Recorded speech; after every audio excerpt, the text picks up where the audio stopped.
20 on me, case emergency. Ain't no cap in my rap. Real I know it's the truck. More profit mean extra. Emerald white out full of pressure. That cereal milk smoking right. But that Obama rent some special. Kansas City, I'm a chiefer. Shout out to K5 on new one. Country thuggin', I was hustling. I always had it on me. Booming like OJ the Juice. Till a nigga told on me. From now on, it's relentless. Ain't no love, we ain't friendly. If she want me on him. No the law, she get the business. No the law, still the motto. Empire. Hello. Welcome in. This is the Birds of a Feather podcast with your boy Q City. We're going to look back at last week's huge win over Carolina, look to next week's big game against San Francisco, check around the league and our playoff positioning in division, do the betting points and give me props, and then have a little city talk at the end. So come along with me and enjoy this ride. So last week's game was a huge, totally necessary win against the Carolina Panthers. We won 29-21 down there, and it was really revenge for them beating us in our house on a game they probably shouldn't have won. Now, Carolina walked into the game limping because no matter how you look at it, Cam is a backup QB. Sam Darnold was their plan A option at quarterback. Honestly, Cam played like a backup today. It was kind of bad, and our defense looked good. Our defense looked good out there. They looked fast. They looked aggressive. It was definitely a great win, something that we really wanted to see. So let's get into it. You start the game with a 3-and-out. Arthur Smith uses his first ever challenge as a coach. It was very interesting to hear the broadcast say that. I wasn't aware of it, but when I think back and look at it, he hasn't been overly aggressive throughout the year on challenges. He has, in fourth down calls and whatnot. We're going to get into that in City Talk, but he hasn't actually been that way on challenges. So Pitts get the ball on third down. I'm not going to lie. If you look at the spot, it looked like he was pretty close.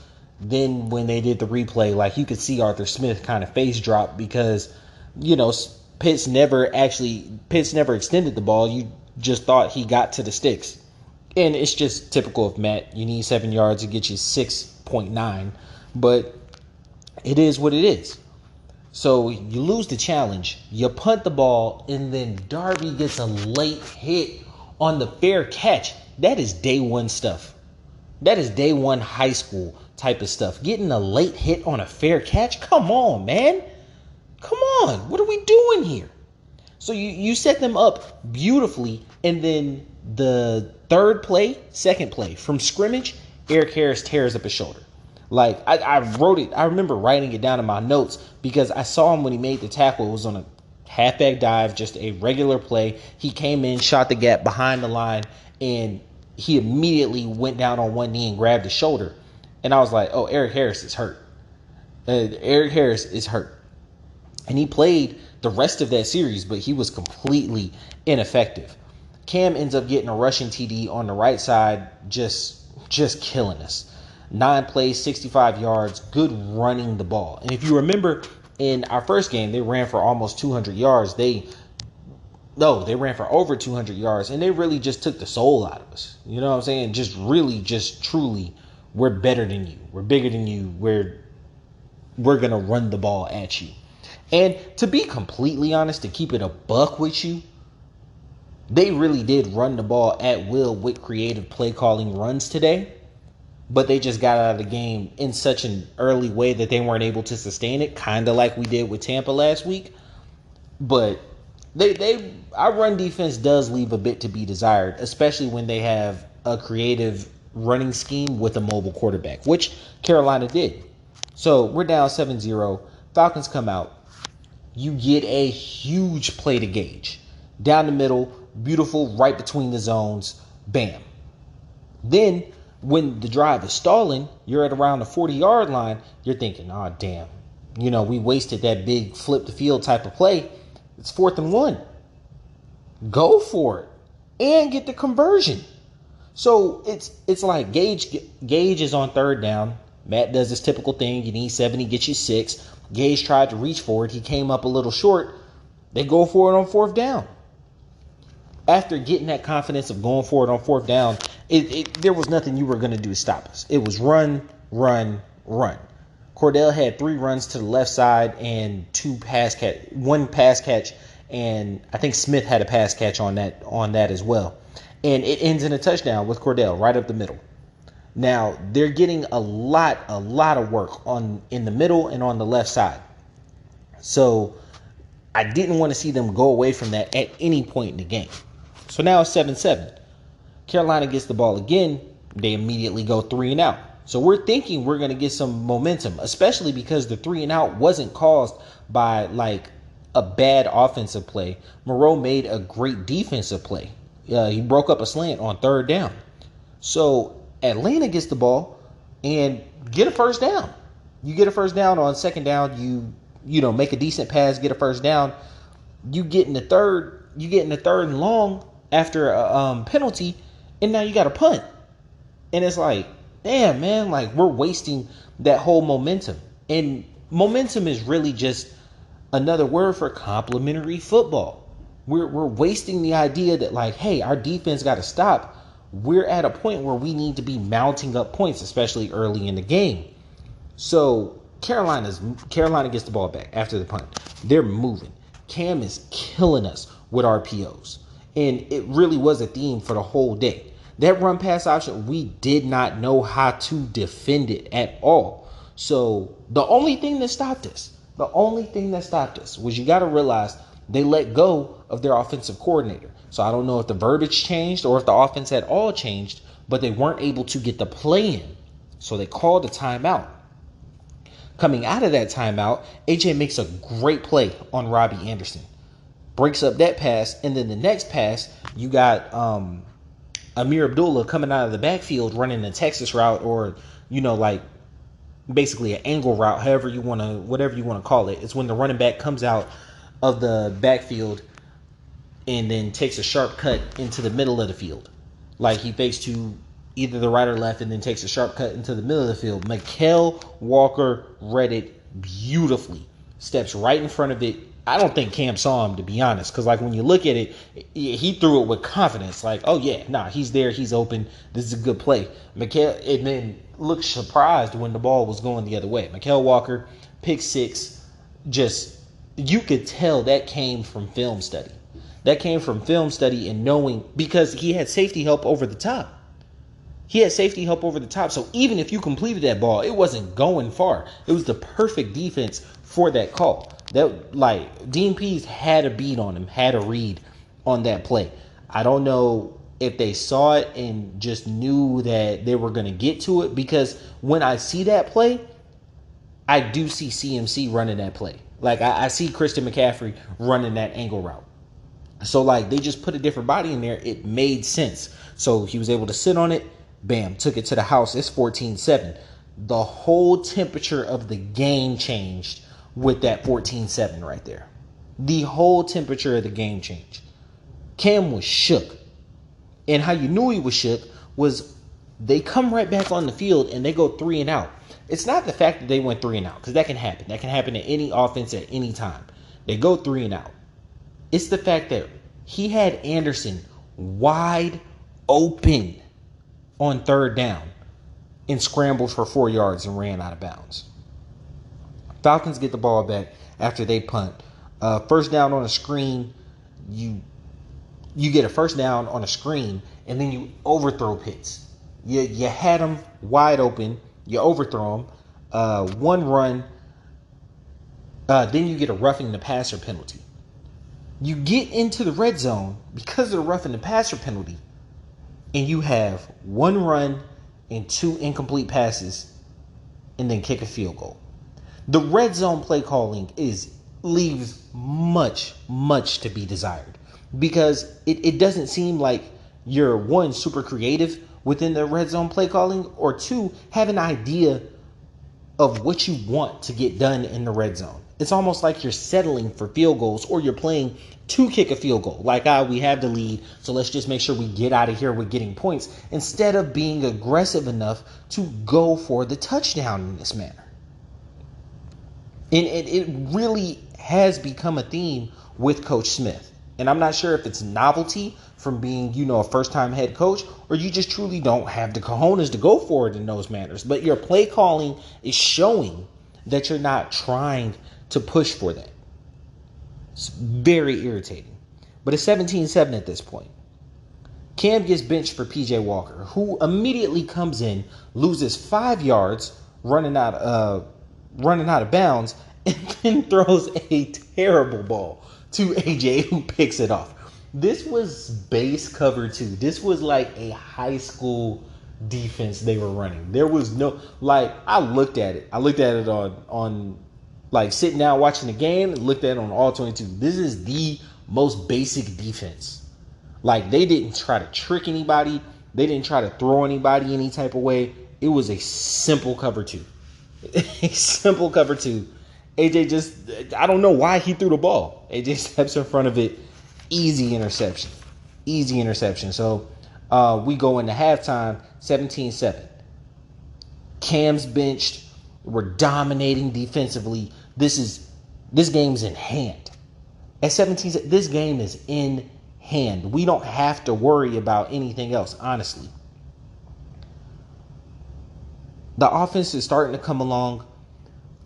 We're like, okay, cool. We come out in the second half. Cam's back. Okay, this is not crazy. Killing us again with the RPOs. Not sticking to their defensive assignments and sticking to the holes. They are able to mount a 10-play drive, only put the ball in the air 3 times, and Hubbard scores on an option 17-yard touchdown. And all 3 of the passes were slants. It is literally the base RPO where I either keep the ball myself, hand it off to the halfback, or throw a screen or throw a slant. They ran the same exact play. Out of those 9 plays, I counted like 7 RPOs. It was ridiculous. The Falcons get the ball back, and he just underthrows Sharp. Like on a first down shot play, he had Sharp. Sharp had to stop, slow up, come back to it. You know Matt doesn't have that arm. We're not even about to harp on the fact that Matt doesn't have that arm. Everybody knows that Matt doesn't have that type of arm. The problem that I have with that play call is the idea that you call it with a player like Matt. Remember earlier I was saying that he calls plays not with the personnel that he has, but with the personnel that he wishes he had. He had Tannehill. You can say what you want about him, but Tannehill has a cannon for an arm.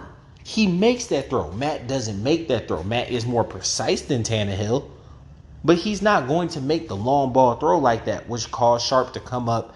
And the DB was nowhere to be found, so he had to catch up to the ball. So it's not even like, you could get pass interference in that manner. The DB wasn't by him. So it was very frustrating. But he made it up with his precision. He hit Smith. He hit Pitts. Then we get down to the red zone again. You got a false start on Hennessy in the red zone after a run play. Because I was like, okay, maybe we need to run the ball in the red zone more. You get to a 3rd and 3. Hennessy gets a false start, and you turn a 3rd and 3 into a 3rd and 8, and it's an incomplete pass. And to be honest with you, it looked like Matt just threw it away, where he was like, we got to come out of here with points, especially after they scored. You know what I'm saying? It's still a 1-possession game, so it's like, all right, we're going to come out of here with points. They kick a field goal. It's 20-14. DJ, on Carolina's next possession, DJ Moore has 2 big catches in the middle of the zone, like back to back, and they're at the 40-yard line before you could blink. You know what I'm saying? And this was a problem with me because AJ played back to form. He was playing good ball today, but he didn't travel yet again, and DJ was able to get off on that. And then Cam gave us a gift from heaven. He gets stepped on by his offensive lineman, and Jared gets the ball. He picks up the fumble, and we're now at Carolina's like 40-something. One play, we're basically at midfield. Matt goes to work. He hits Sharp, then Pitts on big throws, and then we're just running back by committee, running the ball, getting the ball down to the red zone, and then a nice creative play action, And I praised his play action. I praised his offensive play calling in the Miami game in the red zone, because I definitely thought that he was creative in bringing Ridley across the formation from the left side to the right, and then play actioning onto that side and hitting Ridley over it. It was very nice. You know what I'm saying? Hurts, this play action, it was decently creative. You know what I'm saying? He didn't get too cute and fancy. He loaded up the box. But, you know, if you look at that formation, you're like, okay, if they're going to hit anybody, it'll be Pitts. And they did. So now it's 26-14. This was my problem. Because you pick and choose when you want to be aggressive. But because you pick and choose and you're selective in your aggression, people who truly understand it see your quote-unquote aggression for what it is, which is weakness and uncertainty in that moment. You're up 26-14. What the hell are you going for 2 for? You want to make it 28-14, but that is a mindset that you're going to lose this lead. Do you understand? That was the problem I had with Dan. I always go back to this. I always go back to the Dallas game when we were up several scores and we went for 2. And I said that displayed the mindset that we are going to lose this game. We're going to lose this lead. We need to have our points up in totals of 7 because we are going to lose this lead. So they don't get the 2-point conversion. Carolina gets the ball. Fowler has a big tackle for loss. AJ has a pass breakup. And then Fowler sacks Cam on 3rd down. So they get a turnover on 4th down. So they get a turnover on downs. We basically started midfield again. In 2 first downs, we're at the 30. And the drive kind of stalls. But just having that great field position because you put them in a desperate situation was immensely helpful. So 48-yard field goal is 29-14. Carolina understands. It's pretty much over. They put PJ in. They get a roughing the passer. They get a big pass play to about the 44 or 45-yard line. And then they go 3 straight passes in a row. One of which is a pass breakup. The other 2 are just straight incomplete. Because PJ Walker is a 3rd-string quarterback. Turnover on downs. This is the game. The game is over. The game is over right here. It's about 8 minutes left. You just got your 3rd turnover of the you just got your 4th turnover of the day. 1 interception, 1 fumble, 2nd turnover on downs. Your 4th turnover of the day. You're winning the turnover battle by a large margin. Allison gets the ball and fumbles. And it was the most Falcon thing. Because it's like, bro, all you have to, literally, you could have held onto the ball and just laid down. And we'd have been better off. He fumbles on the first play. They get the ball. PJ goes to Anderson on it's sudden change. It's sudden change. The defense did their job. Now they're immediately back on the field because it was 1 play. And it's bam, Anderson, bam, Anderson, bam, Anderson. And I'm not going to lie, he attacked AJ, but I couldn't really fault him. Because it was sudden change. Like that's what you're taught to do. Immediately go on the offensive. They get a short touchdown toward the end. Now it's 29-21. Now Atlanta's butts are tight. Now you come out and you do 2 runs. Now it's 3rd down. You run a play action. Pitts gets a huge 1st down. And he ends the game. He ends the game with that 1st down. Overall, I was very excited about the win. And to be completely honest, if it wasn't for that garbage time touchdown, the game truly was 29-14. I'm perfectly fine with the score, how the game ended. Of course, there are always things that could be better on play calling. You know what I'm saying? Matt's QBR was 62.6. This was probably one of his better games of the year. Keep in mind, 50 is average. 50 is the baseline average quarterback play. Matt was above average today, even only having 190 yards and 1 touchdown. No picks, no fumbles, 50% on third down conversions. He was good. And he did it without a great running game. In total, we had over 100 yards rushing, but like no one guy did it. Mike Davis was 11 for 54. Patterson in total went 18 touches for 59 yards. And then Allison had 5 for 23. So, it was a little bit running back by committee. The thing that really helped him was the fact that his guys caught the balls that he put in the air. Pitts, 6 targets, 5 receptions for 61 yards. Gage, 6 targets, 4 receptions for 64 yards. You put the ball into the Patterson, 2 receptions on 2 targets. You put the ball in the air and it lands in your guys' hands, you're doing something right. Defensively, AJ was a monster. I told you, his last 2 games, he hasn't been on point. It's been weird because for a good bit of the year, I considered him one of the best corners in the game. He got back to form today. 5 tackles, 3 pass breakups, 1 interception. Ballin'. As a team, Dante Fowler had our only sack, but we had 7 tackles for loss. As a team, we shut them down. Cam had a 28.3 QBR and PJ had a 10.4 with 3 turnovers combined, 2 picks, 1 fumble. 10 for 47. Cam went 10 rushes for 47 yards, but he had that big run. Hubbard went 10 for 33, but his longest was 17. So he really went 9 for 16, which is under 2 yards per carry, which I be a Mike Davis ass about being a net negative for the offense. So every time you gave Hubbard the ball, you helped Atlanta. You need that. You need that. Anderson went 7 for 84, but most of it was on that last drive, that sudden change drive. We allowed no sacks. None.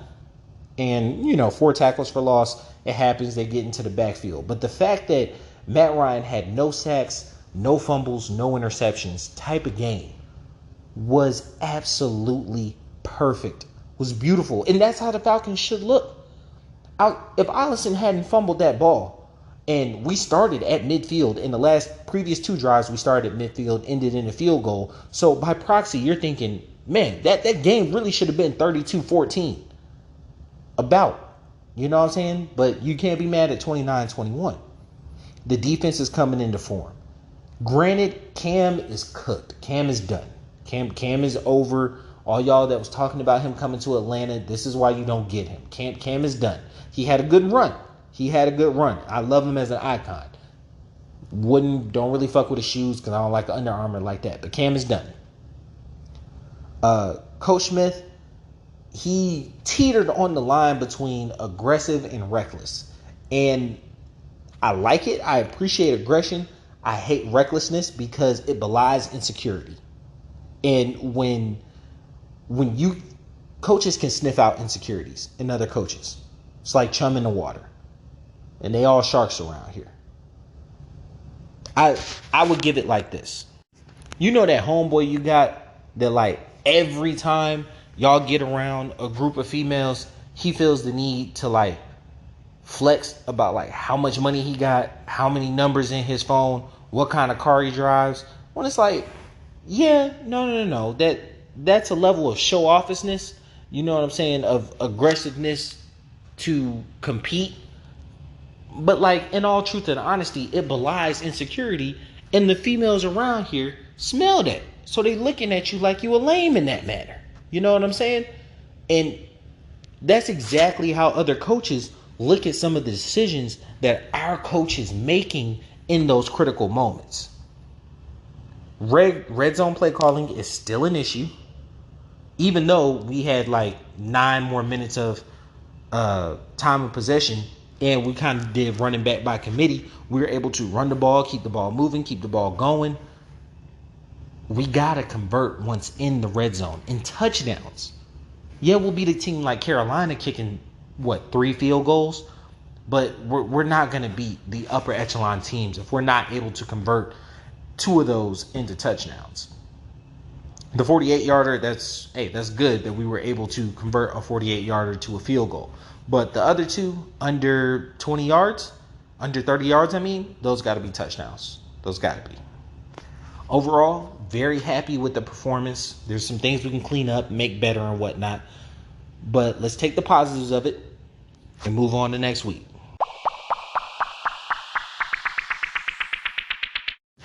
So next week is a big one.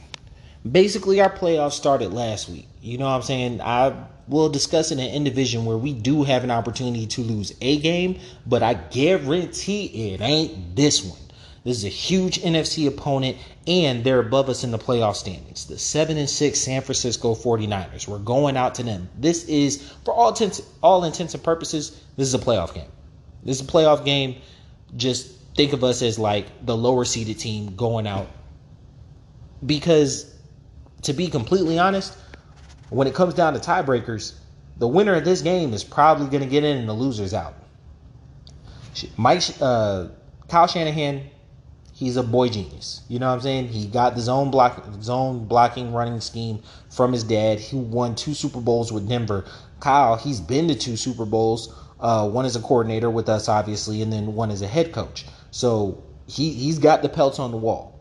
Dude can run. The zone blocking scheme, basically, it's a very athletic offensive line. You pass block to either side, you stretch the defense out, and then you ask the running back to just pick a hole. So it works with a variety of runners, with a variety of running backs, but it cycles through running backs because if the defender catches the hole, your running backs get popped. And it's hell on the knees because it's a one cut and go type offense. So, ACLs tend to go in this offense. You might have, you look at some of the dominant backs in this type offense. Clinton Portis, Terrell Davis. What is the name for Washington? Alfred Morris had one really good year in this offense. Your boy up in Green Bay, Aaron Jones, has a real good back in this offense. Those are real big, sturdy guys. You know what I'm saying? San Fran is really trying to do it with these skinny, small cats, and they're getting popped and their knees are getting done. So they're running through guys. Their 6th-round running back, his name's escaping me. He's questionable for this game. And this is Monday night, Tuesday. So we'll see if it progresses on later in the week. Well, basically, you got to see whether or not he practices on Wednesday. But Debo will be intact. Debo Samuel will be there for the game. He's a huge receiving threat. So, definitely looking forward to seeing him. Defensively, and this was new to me, because I did wonder who replaced Robert Saleh. DeMeco Ryans, the former Texans linebacker, is the defensive coordinator. And I was like, yo, that's really cool. He's a 2nd-round pick in 2006, if I'm not mistaken. Still running a 4-3 defense, which is interesting because if I remember correctly, when Romeo Crennel was in with the Texans, DeMeco Ryans was part of a 3-4 defense. But when he came in at 2006, it might have still been a 4-3. Regardless, they run that wide nines. The wide nines, they put their D ends as wide out as possible and control the running lanes. It's not necessarily needed with Matt because Matt isn't mobile, but it does require your tackles to cover a lot more ground. I am not overly worried about Jake Matthews in this arena because he actually is pretty athletic. McGarry, it might be a long day for him on the right side. Like, especially, I know for a fact they're going to line either Bosa or Armstead over him. Their pass rushers are menaces. You want to get to the key players on the game? You got Kittle. Kittle eats up the middle of the field with a passion. Like, last game he had, 12 receptions, 150 yards. But what it really was he was able to get into the soft creases of the zone over and over and over again against Cincinnati. Atlanta allows the same zones. We've actually been eaten up in the middle of the field, and especially with Eric Harris out, our safeties even thinner. You know what I'm saying? Our linebackers, Debo can cover, but Kittle will outmuscle him, especially for those 2020 balls, and hell, he's faster. He's way faster. Debo Samuel, do it all piece. Elite receiving and rushing talent. You line him up wherever you want on the field. He is like Cordell Patterson. And as much as Arthur Smith is like really creative with Cordell and how he puts it, Kyle Shanahan's on another level with how he uses Debo. He can line him up in the backfield, at wide out, in the slot, and anywhere he lines up on the field. He is a threat. And then the last guy, Bosa, a monster on the edge. Like I said, if he lines up over McGarry, it's going to be a long day for all parties involved. And we'll probably have to play some more of Hurts and leave him in to help block. Or Smith to leave him in to help block, because blocking Bosa one-on-one, which that takes a guy out of the route combination. You know what I'm saying? Especially if you like dedicate three guys to him, like leave a back into the backfield. Now you're saying, what? You're putting three guys out into the routes. You know what I'm saying? Really, because you got to block one guy and not let him ruin the game. And that's, hell, if they don't take pressure, that's 7 guys covering 3. Like, that's tough. It's hard. The way to attack their offense is to have a good offense. This sounds crazy, sounds stupid, but the way you keep San Francisco in check is force them out of running the ball. If you put the game into Jimmy G's hands, you have a better chance of winning. If you allow them to consistently control the tempo running the ball, you're at a loss. You're at a dead's end. Force Jimmy G to make long throws to the sidelines as well. We got to cover up the middle of the field. And it's hard with Kittle, but we got to take away that first read in the middle of the field, because that's all Kyle's offense is predicated on. Crossing routes. So if you watch quarterback's eyes in this offense, and Matt still does it, your eyes are drawn after the play action to the middle of the field, because you should either have a safety valve in the middle of the field, i.e. a tight end, or you should have a crossing route coming across the middle of the field, and then you follow that crossing route with your eyes either right or left. And then those are your deep dig shots in this offense. It's really fun to watch if you watch it on the All 22, and not even like being a nerd, just like puzzle pieces fitting together. Like, you'll see how he moves the chess pieces, moves the guys, and the quarterback will fool the safety so much because his eyes will truly just be in the middle of the field until whoever needs to cross his vision crosses it. How we're gonna attack that is run the ball. Run the ball. We got to get right back on this running back by committee thing, and we've got to finish inside the red zone.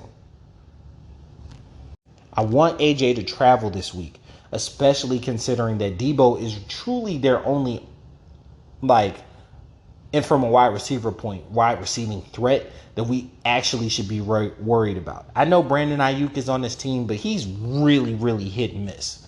Our last time out to San Francisco, to my knowledge, ended on a last-second Julio field goal, a last-second Julio touchdown. So I hope it doesn't come down to a last-second play like that, because that was a very, very close touchdown. I want the game to play off a bit more like this last one did. But as a difference, I want to convert in the red zone with touchdowns instead of field goals. And I think overall that will help us have a great game. We're in the playoffs now. We're in the thick of it. We control our own destiny. 100%. We control our own destiny. So let's go out to San Fran and get this one. In Division is sponsored by Courtney Hagen's Credit Repair. Bad credit ain't cute. Get your credit right at CourtneyHagans.com. Hey, you guys. Q City here. Me personally, I've always had an entrepreneurial spirit. But the one thing that's always held me back, not having my credit right. Credit is super important, especially where we are in life. Go to CourtneyHagans.com to get your credit right. Bad credit ain't cute. CourtneyHagans.com. That's Courtney, HAGINS.com. Use promo code QCity15 to get a free consultation. So the playoff race is heating up. like heavy. If you look at the NFC, it is tight as hell right now. The Packers moved all the way up to 1 by beating Chicago and Arizona losing.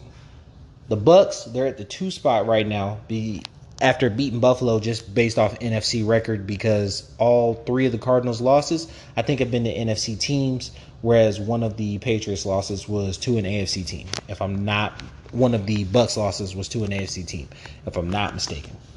The Cardinals are 10-3 after their loss to the Rams.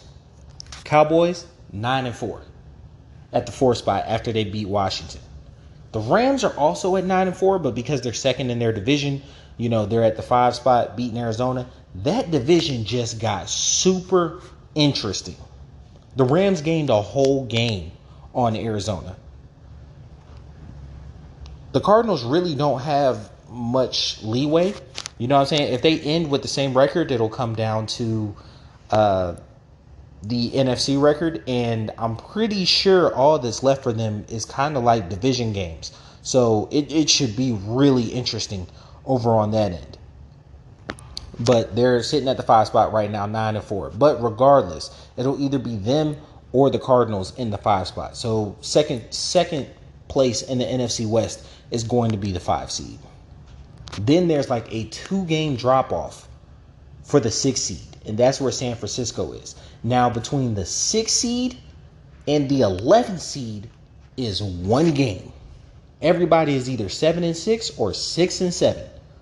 In fact, everybody from 7 to 11 is 6-7. San Fran's 7-6 after beating Cincinnati. And then the Washington football team is 6-7. They still hold that spot because of tiebreakers with the loss to Dallas. Philly was on a bye this week. They own the tiebreaker at 6-7. They're in the 8th spot. They play the Washington football team. They have all division games left. They play the Washington football team twice. And then they play Dallas and the Giants. So, what we really absolutely want in that manner is for them to split. And it will kind of put us in the best position possible, because they would each give each other another NFC loss, and they would only have 1 win. If there is one way we would want one way or the other, it would probably be, I would say, the football team to go ahead and beat Philly twice, but lose their other games. So they would end 8-9, you know what I'm saying? And Philly would also end 8-9, even if they win their other 2 games. That would probably be our best bet. If Philly wins both of those games and Washington wins out, they would still be 8-9, but they might have a better chance to get in, especially considering what happens with our game with San Francisco. Regardless, we've got to handle our business, but those two having to play each other does kind of bode well for us. They might be able to help knock each other out. Minnesota is at 6-7. They just beat Pittsburgh. They play the Bears twice, which might both be wins, and that gives you 8-7. But their other 2 games are the Packers and the Rams. And the Rams are going to be gunning for their division title. So I think they're going to get beasted out.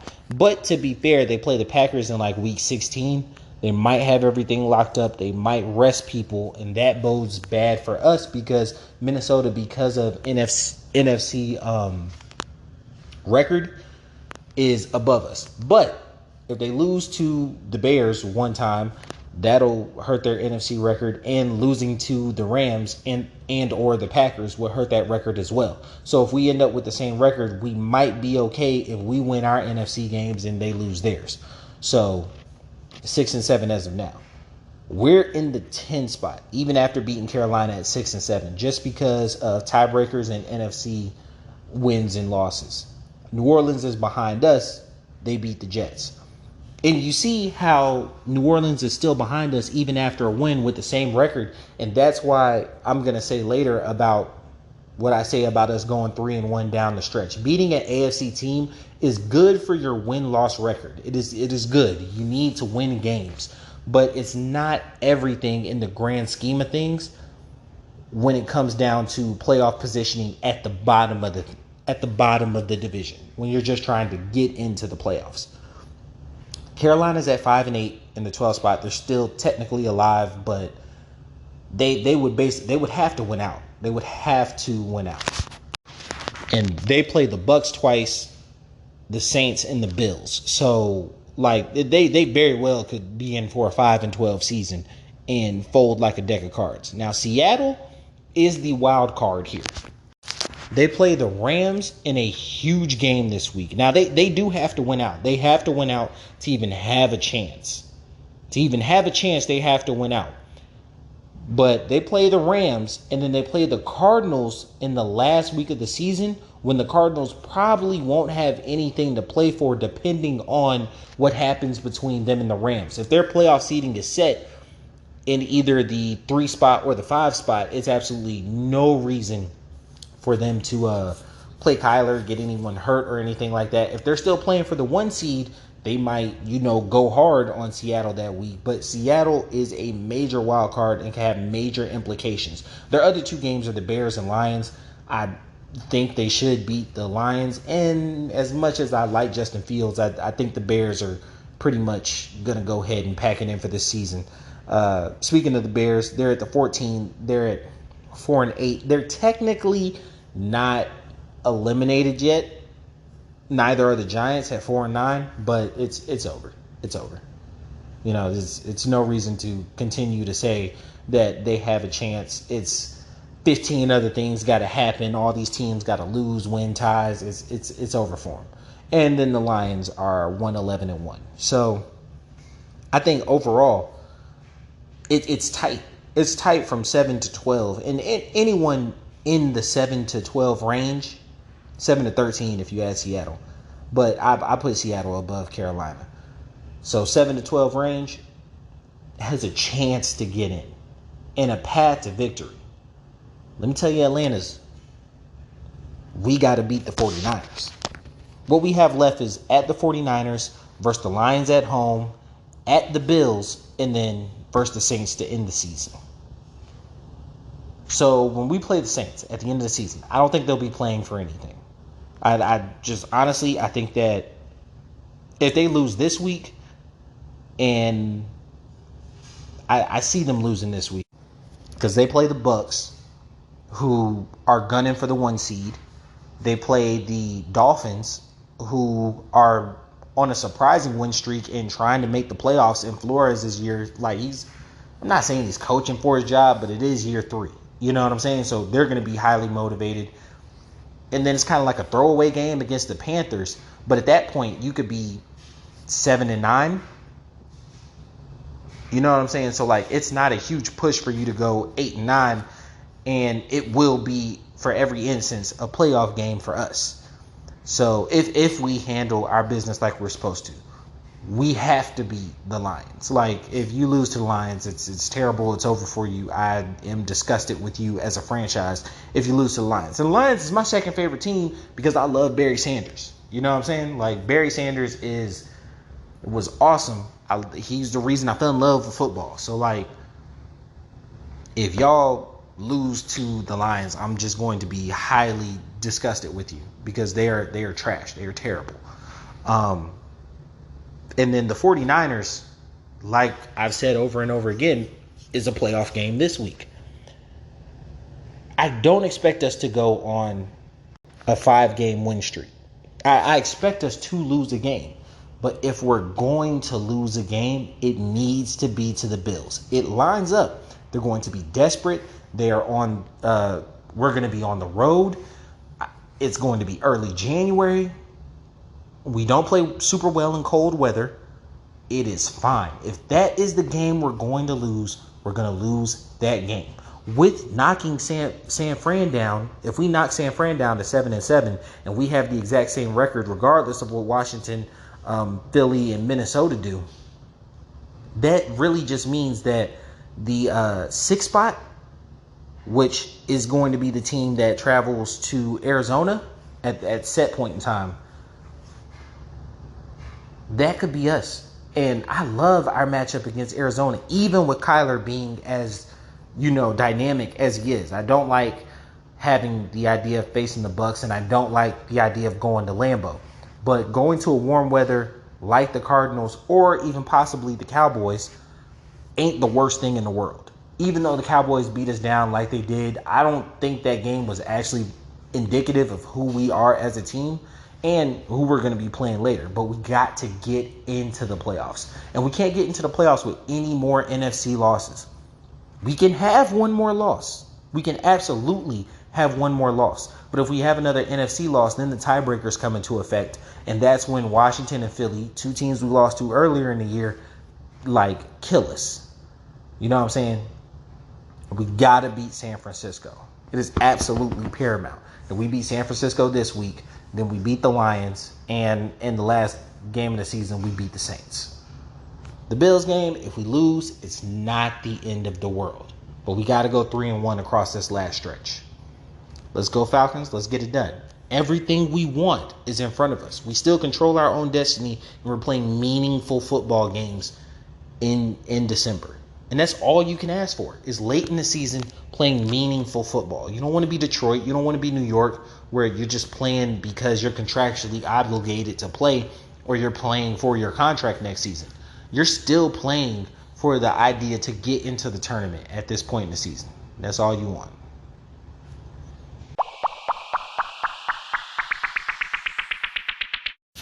Hey, you guys. It's your boy Q City.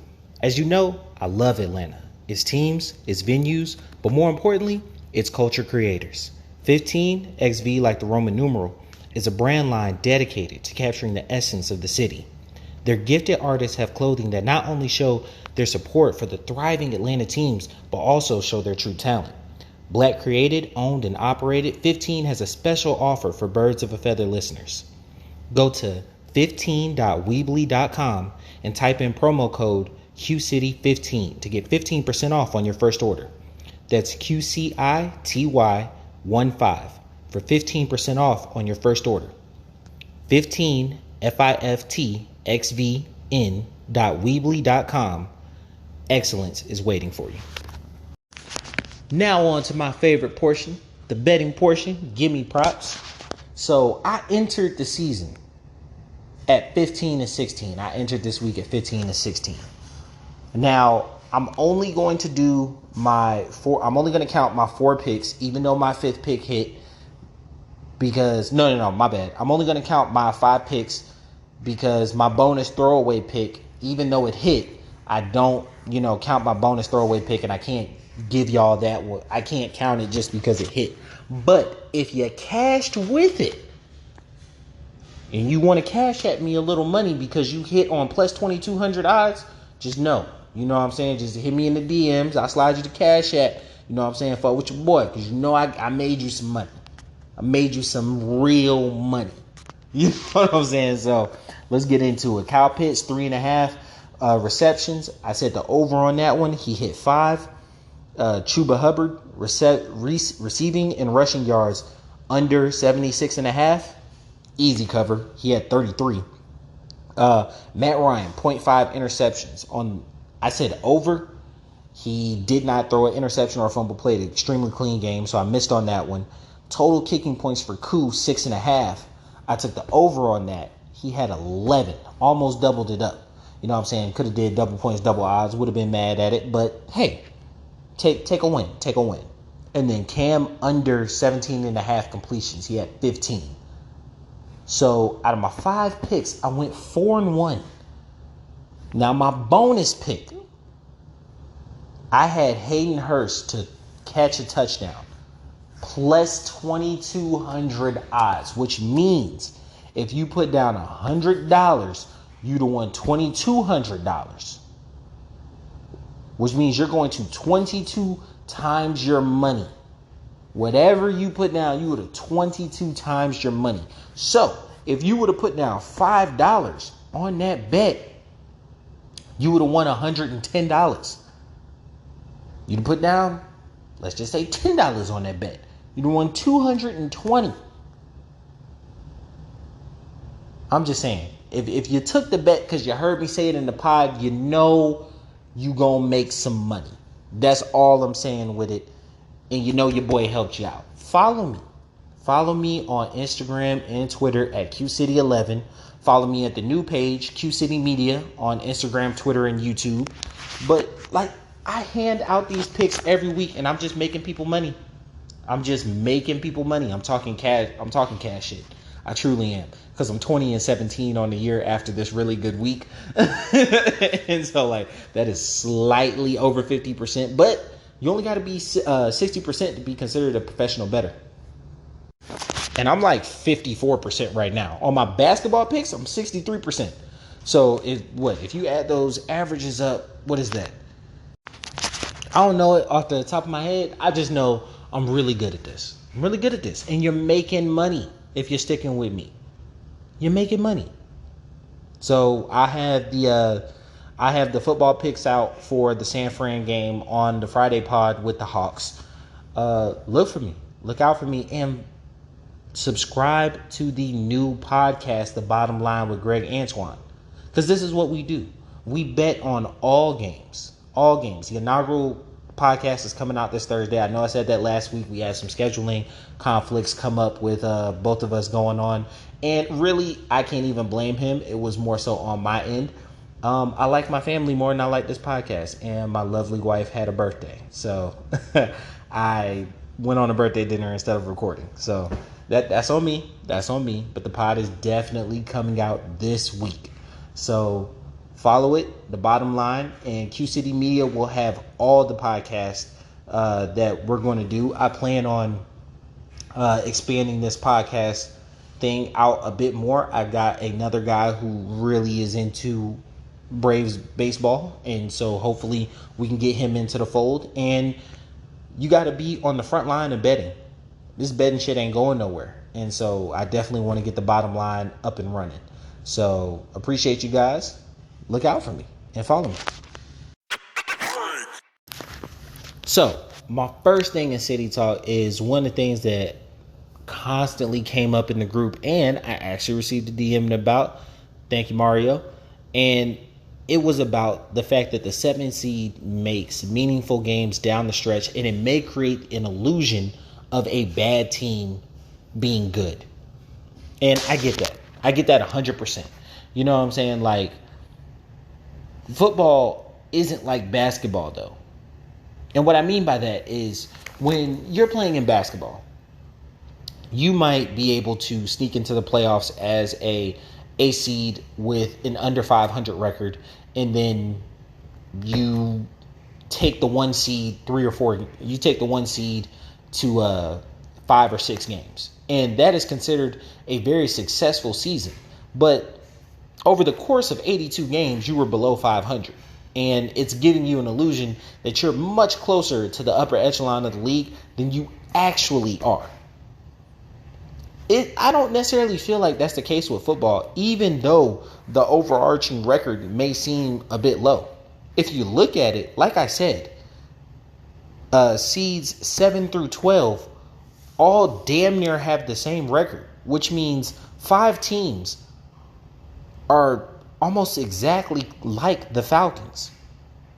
Flawed in a very deep way, but that just means that the top of the league is, the top of the NFC is, very elite, and then everything else is pretty much bunched together.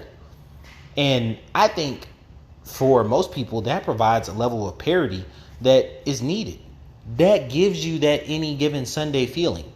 Now, I've heard some people say like, oh, they don't even want the Falcons to make the playoffs because they're get embarrassed and this and that. And it's like, what the hell are you talking about? You always want your team to have a chance to get into the tournament. Aaron Rodgers is considered, Aaron Rodgers, Super Bowl winning quarterback. You know the year the best team he had, that 15-1 team, they lost to the Giants, to Eli Manning, who was a 6 seed. The year that the Packers won it, he was a 5 seed. Deeply flawed team. I want to say both Eli's championships came as 6 seeds. Tampa, last year, all 3 of their playoff games were on the road. You've got to get into the tournament. Yes, being the top seed, having a home field advantage, it 100% helps. And it definitely paves and makes your way easier to get to the playoffs, to get to the Super Bowl. But you got to get into the playoffs. You got to have a chance to get into there. Because otherwise, you're pigeonholing yourself to being a bad team. And no one wants to be a bad team. Football is hard. Football is tough. Football hurts. And you want to see a payoff for it. Part of that payoff is having the opportunity to win a ring. And regardless of how you feel about it, being one of the 14 teams that has an opportunity to win a ring out of 32 puts you in the upper echelon. I think the 7th seed was I think it was just a slam dunk home run type of idea. And to be honest with you, considering me thinking over the idea that over the course of the next 10 years, I see 6 teams being added to the league. This is just me projecting out a bit. I see 6 teams added to the league, at minimum 4. I don't see any reason why they would change anything at all. Go to 6 divisions, 6 teams in each division, play each of your teams twice, and then play one other division, go to 18 games, and allow 7 teams in. That's exactly how things are going to go over the course of the next 10 years. The Falcons being in the playoffs is never a bad thing. And you got to be okay with it. That's part of being a fan. It's like, hey, if your team gets beat in the playoffs, your team gets beat in the playoffs. There's only one champion per year, but you got to give yourself a chance to be a champion. I did not enjoy not being in the playoffs last year. Not being in the playoffs last 2 years. Did not enjoy it. So absolutely, I'm mapping out the playoff picture and wanting the Falcons to make it. Because they need to. And it's great experience for a head coach who needs the experience. Which leads me to the second city talk point, that there is a fine line between aggressive and reckless. Being aggressive as a coach really boils down to time and place, understanding the situation, and then taking the opportunity in that situation and making the most of it. I relate it to picking a girl up at a bar. Hear me out. Follow me on this one. So if you're at a bar and you're peeping, you catch eyes with the young lady across the bar or whatnot, and you send her a drink, right? It would make a lot of proper sense that at some point during the night, not 6-7 hours later, at some reasonable point in time, let's say 10-15 minutes, or even immediately after she picks up the drink, somewhere between immediately picking up the drink and 10-15 minutes, you want to go over there, spark a conversation. Hey, this came from the waiter says, hey, this came from gentleman over there. You wave, lift your glass, go over there at some point and start a conversation, right? That is aggressive. That is seeing what you want, going out there and trying to get it. You know what I'm saying? Let the cards fall where they may. She may say, hey, thank you for the drink. That's a good night. You may end up married with 3 kids. You never know, but that's just having a level of aggression. Reckless is buying a bottle, walking over to a young lady, opening her mouth and trying to pour liquor into her mouth. To a stranger that you don't know. That is reckless. And will probably catch you a charge. The intent behind them was the same. You want to get to know this young lady. But one of them may lead to something, and one of them will absolutely lead to nothing. 100% of the time. That is the difference in the coaching ranks. Going for it on 4th and 1 on a drive where you feel like it is absolutely necessary for your team to score early in the game, I love it. That's aggressive. Going for 2, up 2 scores already is reckless. It's reckless and unnecessary, and it shows a lack of confidence in your defense. He's got to be able to learn and understand these things and be able to wrap his mind around the idea that, hey, I play complementary football. I call the plays, but I also got to trust Dean Pease on the other side to hold the lead and call the plays that are going to hold the lead. Now, of course, he couldn't stop Allison from fumbling, but he called a good enough game against the Carolina Panthers that it should have never been in doubt. And truly, even though they scored that last-minute touchdown, I don't think it truly was. I hate to see a lack of confidence from the coach because I feel like it permeates the team. With me personally, I felt like the Super Bowl broke the psyche of the core of that Atlanta team. And I hate to say it because Matt is still part of our team, but that's why like most of those players had to leave. The psyche was broken losing that lead. And you saw it over and over again in games where another team would start scoring and you would just lose leads and you would just choke up and you would get tight. And the one thing I have seen from Coach Smith this year is when teams start mounting that furious comeback, you're able to hold the line, hold the lead. Now, in Dallas, I felt like they kind of let go of the rope. They just spiraled out of control. And I felt like that happened in both games against the Bucs. You got out schemed. But it was very refreshing to, against the Saints and against Carolina this time, not allow them to win the game, even though you kind of gave up the lead at the end. Same thing against Miami. I would like him to teeter a little back toward aggressiveness rather than recklessness. I had one more point, but I'm trying to get my pods around the same general time and whatnot. So DM me, message me. I'm always down for City Talk at the end, and I'll do a nice big one on Friday.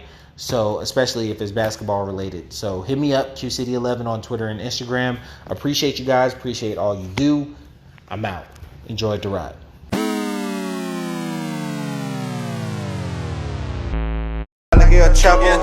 Looking like I hit the lotto. I want a hottie like mulatto. I'm on here and she on Moscato. I'm in them good till tomorrow. I'm a robber for the Neros. Yo, little laws, I'ma put you on payroll. You smell that aroma? Desire in the air, it's a party in here. Papa Corona, she moving the body, she working them heels. Gotta go get it mentality. Grocery bag full of celery. Only believe half what she telling me. Keep a 20 on me, case emergency. I wake up early every morning. Thank the Lord and get the bag. Hustle hard, get the cash. Stack first, then I'm showing my ass. Gotta go get it mentality. Grocery bag full of celery. Only believe half what she telling me. Keep a 20 on me, case emergency. My babies, that's who I grind for. That's who I do it for. Like the Navy, that's who I'm toting that iron for. Keep one in the head like a thought, nigga. Yeah, I fuck with Ty, he a boss, nigga. Foot on their neck, I exhaust, nigga. Niggas cross me, so I cross, nigga. No stripper was lit last night. 500, what it cost, nigga. Shit was really legit last night. Had them hoes at the house, nigga. Instagram, Snapchat, Triller. What they say about Jay, he a go-getter. Used to have them fat sacks in the grove, nigga. Late nights, early morning, my dough, nigga. You smell that aroma? Desire in the air, it's a party in here. Papa Corona, she moving the body, she working them heels. Gotta go get it mentality. Grocery bag full of celery. Only believe half what she telling me. Keep a 20